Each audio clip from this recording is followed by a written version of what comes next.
عمل، وجدت توجهات، وجدت طموحات بإذن الله تترجم على أرض الواقع في القريب إن شاء الله. طيب خلينا نرجع لموضوع المنتخب. بس ما جاوبتك عن الأخ عبد الله السلي الأمير العام المساعد، لأنك أنت تطرقت لو تركته. طيب تفضل. الأخ عبد الله السلي من القدرات الإدارية الرائعة جدا والخبير جدا، ولكن غير معروف في الوسط الرياضي، وهذا شيء يؤسفني أن عبد الله السلي غير معروف في الوسط الرياضي. الناس ما يعرفون إلا فيصل عبد الهادي الأمير العام، وإن كان الأخ عبد الله السلي الحقيقة أبو محمد الله يمسيه بالخير من القدرات الإدارية الرائعة والممتازة، واللي تقدم مجهود يعني يشكر عليه. وترى ما هو بعيد عن الوسط الرياضي، عبد الله السلي عنده خلفية رياضية كبيرة. تكلم عن الإعلام رياضي، بعيد عن الإعلام قلت.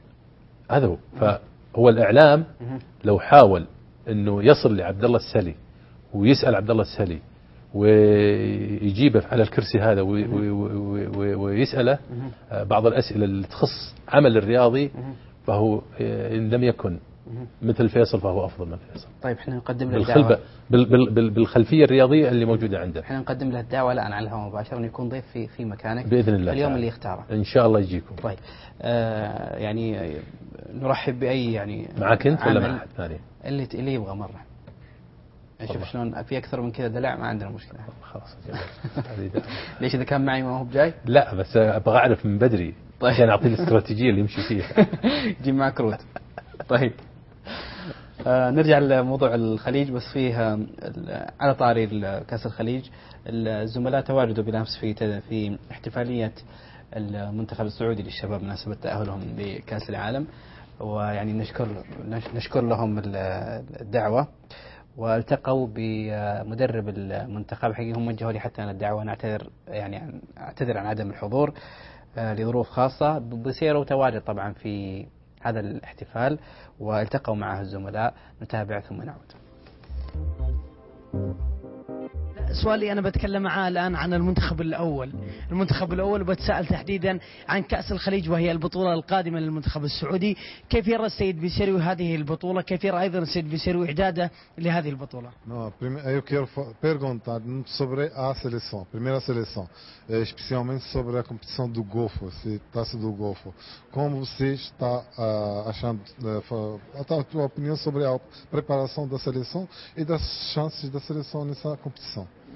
Já temos tido vários campings na preparação da seleção, uma seleção que temos vindo a renovar desde o ano passado, em setembro, quando jogámos com a Tunísia, e vamos ter mais um camping para depois aprumar e preparar nos últimos timings a seleção para o Golf Cup. يعني بالنسبة للإعداد فالإعدادات المنتخب الأول هي جارية، وبدأت من فترة معسكر اللي كان في تونس، ومرت على مجموعة من المعسكرات، وراح نستمر كذلك في الإعداد من خلال البرنامج اللي فيه معسكرات أخرى إلى يعني وصول يعني المسابقة، وقت المسابقة. جميل. كيف مدة المعسكر قبل هذه المسابقة؟ Período do tempo, quantos dias antes da competição? Nós vamos começar o camping no dia 12 de novembro. يعني معسكرنا القادم راح يبدأ يوم 12 يعني نوفمبر. E como sabem, o primeiro jogo é no dia 22 de. والمباراة الأولى راح تكون يوم 22 في المسابقة. جميل. المعسكر بيكون في اليمن؟ O campo vai ser em Yemen? Não, o camping vai ser em Abu Dhabi. Vai começar em Riad, vai depois passar para Abu Dhabi e depois terminar em Yemen, que é onde se disputa a competição. بالنسبة للمعسكر اللي يسبق المسابقة راح أول شيء يبدأ في الرياض، بعدين راح ننتقل إلى أبو ظبي، ومنه إلى اليمن يعني اللي راح ننتهي فيها المعسكر عشان نبدأ المباريات. الجميع يتساءل هل السيد بيسيروي سيلعب بالمنتخب الرديف، بالمنتخب الأولمبي، بالمنتخب الأول؟ Todo mundo está perguntando qual é o time que o Piseiro vai usar. Primeiro time B ou time olímpico? Não, só temos um time. بالنسبة احنا يعني كلهم يعتبرون فريق واحد. A seleção da Arábia Saudita só temos essa. بالنسبة يعني اسم المنتخب السعودي. Independentemente dos jogadores que levarmos para Yemen, nós queremos lutar pela conquista dessa taça, não é? بغض النظر عن الأسماء اللاعبين اللي راح ناخذهم لليمن، فهدفنا دائما هو يعني الفوز بهذه الكأس. Jamil. Evidentemente que vai ter espaço, e vão ter espaço na seleção os jogadores jovens que têm sido lançados por nós, شيء طبيعي بأن راح تكون فيه فرصة أو هامش لي يعني الفرصة للاعبين الجدد، لأن احنا في إطار يعني تجديد منتخب. Mas não só esses, também outros. لكن قال لك مو فقط لاعبين صغار، راح يكونوا كذلك آخرين.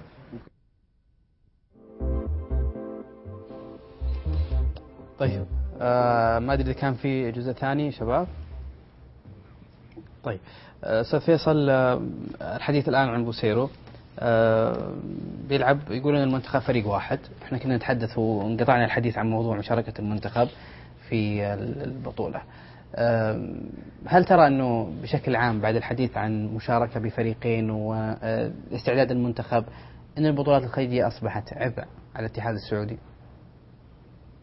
لا بالعكس، البطولة الخليجية من البطولات اللي ما أدري عن جيلكم. أتكلم عن جيلنا احنا، جيل اللي عاصر كأس الخليج من عام 70. احنا عاصرنا كأس الخليج من 70. أول بطولة حضرتها عام 72 في الرياض. فبالتالي احنا نبغى نتقدم، يعني ما نبغى نتكلم عن ورا استاذ فيصل. انا اعتقد ان يعني في اشياء مناسبه كانت الجيل القديم الان تعتبر خلاص. انا اقول لك عادل، اذا تبغى تتقدم صحيح فامسك قديمك نديمك لو جديد خاناك. يعني القديم دائما اذا طورته وحسنت فيه حتشوف الفائده منه اكبر. كأس الخليج اذا كان الامير العام يقول قديمك نديمك، يعني معناه احنا راح نجلس 20 سنه. لا قلت لك طور، ما قلت لك امسك حتى ولو يعني لا، ما قلت لك الاشياء القديمه يجب ان تنسف، مو يعني تلغى. لا مو صحيح، مو صحيح. اللي ما له قديم ما له جديد، اللي ما له اساس. لا اتكلم عن المستوى الاداري استاذ فيصل، انا ما اتكلم عن لا قصص وحكايات انت الحين لما اقول لك، انا لما اقول لك ان كأس الخليج تمسك فيه ويجب ان تدعم هذه البطولة ويجب ان تطور. هذا لا يعني انه انا اقول لك لا خليك على عام 70 وخليك على عام 72. لا، ولو ان عام 70 وعام 72 شفنا مستويات فيها الواحد يتمنى لو يشوفها هالايام، ايام محسن بخيت وايام الصاروخ وايام سعيد غراب وايام بعدها ماجد عبد الله وانت وعد وصالح خليفه والاسماء هذه. يا ليت شفناها. احنا في عندنا الحين مستويات، ولكن ما هو يعني الامكانيات اللي موجوده عندنا. المفترض مستويات منتخبات المنتخبات الخليجيه افضل مما نشوف. الله جابك، ما دام انك تكلمت عن المستويات، تقول كنا نتمنى انه نظهر، وش اللي صاير؟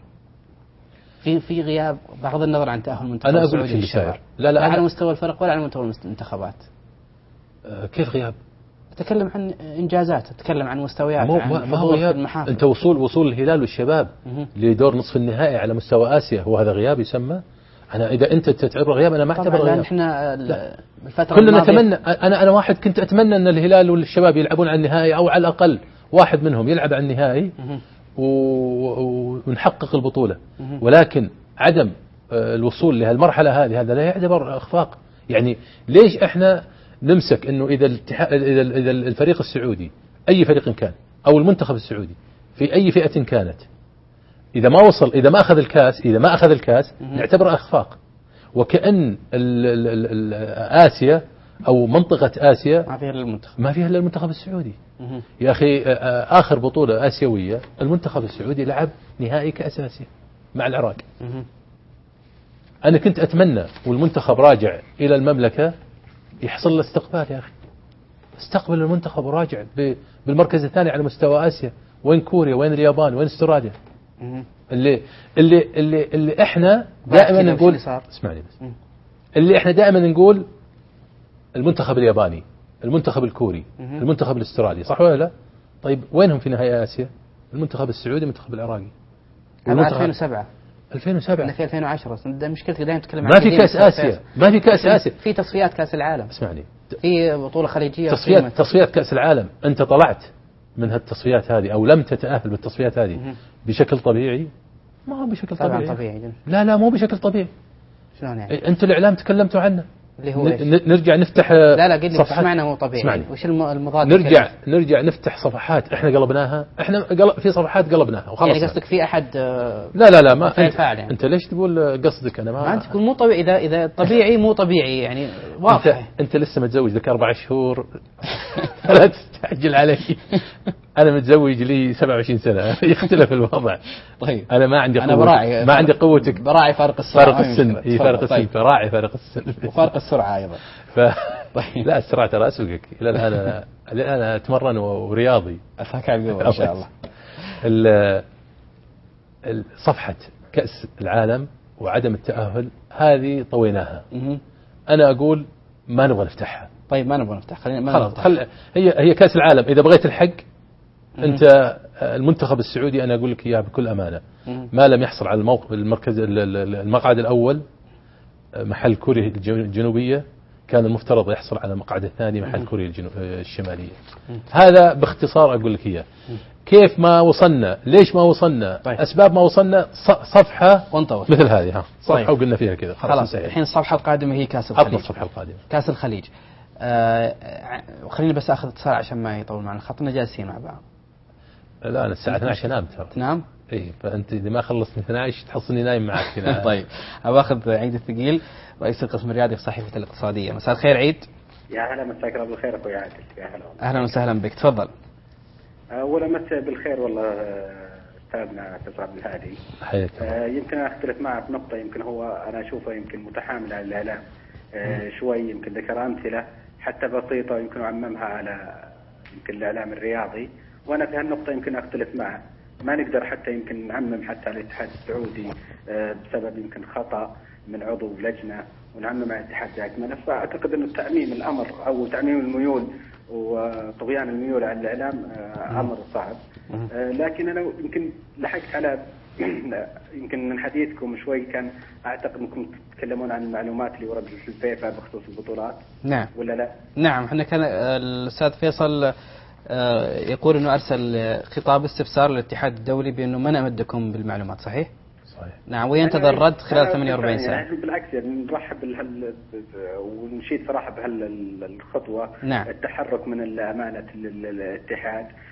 لكن بودي يعني اني مثلا يعني عن امكانيه نستفسر عن امكانيه يمكن تصنيف البطولات السعوديه، انهاء هالجدل من قبل طبعا الامانه او الاتحاد السعودي بحكم يمكن هي الجهه المسؤوله. اعتقد لو كان هناك تصنيف رسمي للبطولات الرسميه والبطولات التنشيطيه كان انهت الكثير من الجدل اللي حاصل في يمكن الاعلام الرياضي او الحاصل حتى بين مسؤولي الانديه. عدد البطولات، حول البطولات واشياء كثيره. اعتقد انها كانت يمكن من اسباب حتى يمكن الاحتقان الرياضي. نتمنى انه يكون فيه مثل هذا التصنيف، وانه الاتحاد القدم يعني يتدخل بحسم في هالامر من خلال يمكن هو الجهه المسؤوله تصنيف هالبطولات. طيب عيد بس تبقى معنا الخط، الاستاذ فيصل يريد المداخله معك، تفضل. مرحبا اخوي عيد، كيف حالك؟ هلا والله. هلا والله. الله يحفظك، سعيد والله بسمع صوتك انت طرحت موضوع انا يعني كنت اتمنى اتصال يناقش هذا الامر اللي هو التعميم